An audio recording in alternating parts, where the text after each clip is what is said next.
మాజీ DGP Mahender Reddy IPS అధికారిగా వివిధ హోదాల్లో విధులు నిర్వహించిన సమయంలో తన అధికారాన్ని అడ్డుపెట్టుకుని లక్ష కోట్ల రూపాయల ఆస్తులను అక్రమంగా కూడబెట్టుకున్నారని ప్రముఖ హైకోర్టు న్యాయవాది రాపోలు భాస్కర్ సంచలన ఆరోపణలు చేశారు. హైదరాబాద్ నగర శివారు జిల్లాలోని అత్యంత ఖరీదైన భూములను తన పేరు మీద కుటుంబ సభ్యులు బినామీల పేర్ల మీద అక్రమంగా సంపాదించారని ఆయన అన్నారు. ఇవి కేవలం ఆరోపణలు కాదని ఆర్టీఐ ద్వారా వివరాలు సేకరించి సాక్ష్యాలతో సహా వెల్లడిస్తున్నామని ఆయన తెలిపారు.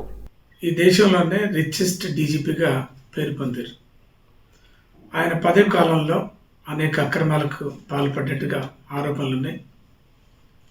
ఆయన విపరీతంగా నయీం అనేటువంటి ఒక గ్యాంగ్స్టర్ తోటి రకరకాల హత్యలు చేయించడం, ల్యాండ్ సెటిల్మెంట్ చేయించడం, ఇబ్బందులు పెట్టడం, ఆస్తుల్ని కూడబెట్టినట్టుగా దగ్గర 80,000 కోట్ల నుంచి 1,00,000 కోట్ల రూపాయల వరకు ఆయన ఆస్తులు బినామీల పేరుతోటి, ఆయన కుటుంబ సభ్యుల పేరుతోటి, భార్య పిల్లల పేరుతోటి, ఆయన ఫాలోవర్ల పేరుతోటి, అన్నలు తమ్ముళ్ళ పేరుతోటి, అన్నల కొడుకులు తమ్ముళ్ళ కొడుకుల పేరుతోటి, బిడ్డల పేరుతోటి అమెరికాలో సాఫ్ట్వేర్ కంపెనీ ఎస్టాబ్లిష్ చేయటం, తర్వాత రియల్ ఎస్టేట్ వ్యాపారం చేయటం, రకరకాల రియల్ ఎస్టేట్ కంపెనీలలో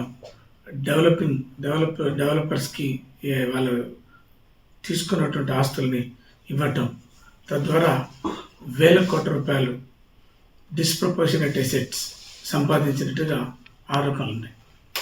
ముఖ్యంగా సౌందర్య సినిమా యాక్టర్ వట్టినాగులపల్లిలో సర్వే నెంబర్ 186లో సుమారు 11 ఎకరాల 36 గుంటల భూమిని ఆమె అన్న కేఎస్ అమర్నాథ్ అనేటటువంటి పేరుతోటి కొనుగోలు చేయడం అనేది జరిగింది.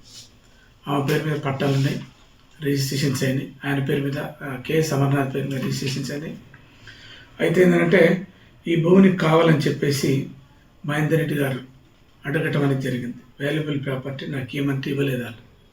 ఇవ్వకపోతే ఈ సౌందర్య బ్రదర్